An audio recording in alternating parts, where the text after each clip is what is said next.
Hi hello నమస్తే welcome to BR agriculture. నేను మీరు ఈరోజు మనం భరత్ నగర్ వెజిటబుల్ మార్కెట్ దగ్గర ఉన్నాము. ఇది ఒక పెద్ద ఏజెన్సీ. రైతులకి ప్రజలు కొనుక్కునే వారి కస్టమర్స్కి మధ్యలో వీళ్ళు ఉండేసి ఇక్కడ మొత్తం నడుపుతూ ఉంటారు. ఏంటంటే గ్యాస్ ప్రభావం వల్ల ఎక్కడ కూరగాయలు అక్కడ నిలిచిపోయాయి. ఎవరు బయటికి సేల్ అవ్వక చాలా వరకు అన్ని పాడైపోయినాయి. వీళ్ళు ఏమంటున్నారంటే మొత్తం గోశాలకి అవి వేసేస్తామంటున్నారు.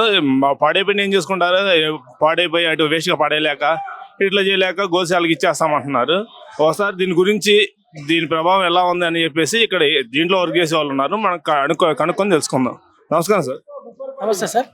ఇప్పుడు గ్యాస్ కొరత వల్ల చాలా ప్రాబ్లమ్స్ ఉన్నాయి. అంటే మనకి మార్కెట్లో కూరగాయలు ఇవన్నీ వెళ్తున్నాయా, సరిగ్గా లేదా? అస్సలు లేదు, సేల్ అస్సలు లేదు. దీనివల్ల చాలా ప్రభావం పడ్డది. గ్యాస్ వల్ల చాలా పెద్ద ప్రభావం పడ్డది. కూరగాయలు అసలు కొనేవాళ్ళు లేడు.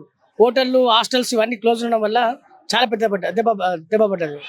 సార్ మామూలుగా ఇంతకు ముందు దానికి ఇప్పుడు ఉన్న దానికి రేట్లు ఎలా ఉన్నాయి సార్? ఒక్కొక్క దానికి చాలా తగ్గిపోయినాయి రేట్లు. టమాటా బాక్స్ ఎంత ఉంది సార్ ఇప్పుడు? 200, 150. ఇంతకు ముందు ఎంత ఉంది? 400 నుంచి 500 వరకు పోతుండే.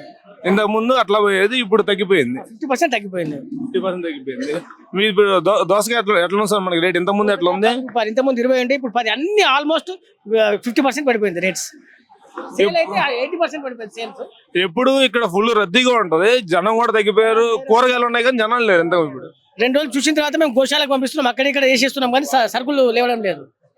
అంటే ఇవి సేల్ అవ్వకపోతే ఇంకా ఏం వేస్ట్ చేయలేక గోశాలకు ఇచ్చేస్తున్నారు. అంటే ఇప్పుడు ప్రజలు, రైతులు మీకు ఇక్కడ పెట్టుకుంటారు. మా దగ్గరికి మేము అమ్మి వాళ్ళకి ఇస్తాము అమౌంట్. ఓకే, మీరు రైతులకి కస్టమర్లకి మధ్యలో ఉండి మీరు ఇద్దరికి ఈక్వల్ చేసి మనీ ఇస్తాం. ఇప్పుడు ఇది ఎన్ని రోజులు మామూలుగా అయితే? ఇంతకు ముందు ఎన్ని రోజులకి స్టాక్ అయిపోతుంది సార్ ఇదంతా? నార్మల్గా అయితే ఒక రోజుకే అయిపోవాలి యాక్చువల్ గా. పచ్చి కూరగాయలు అవుతాయన్న ఒక రోజులే ఉంటాయి, తర్వాత రోజు పడేయడమే అంతే. ఇప్పుడు ఎన్ని రోజుల నుంచి ఉంటున్నాయి ఇవి ఇక్కడ? 3-4 క్యాబేజ్ పరిస్థితి చూడండి. ఒకసారి వారం అయింది అంతే కదా. అంటే ఇక్కడ ఇంతకు ముందు వన్డేలు అయిపోయేవి, ఇప్పుడు వారము అట్లా ఉండిపోతున్నాయి. ఓకే, ఇప్పుడు దీని ప్రభావం వల్ల రైతులు చాలా నష్టపోతారు. మెయిన్ ఎఫెక్ట్ రైతులకే. మాకు కమిషన్ రాదు అంతే, కానీ వాళ్ళకైతే మొత్తం లాస్. రైతులు వాళ్ళు కష్టపడి అంత కష్టపడి పని చేసుకొని పెట్టుబడి కూడా రాలేని పరిస్థితి ఉంది ఇప్పుడు.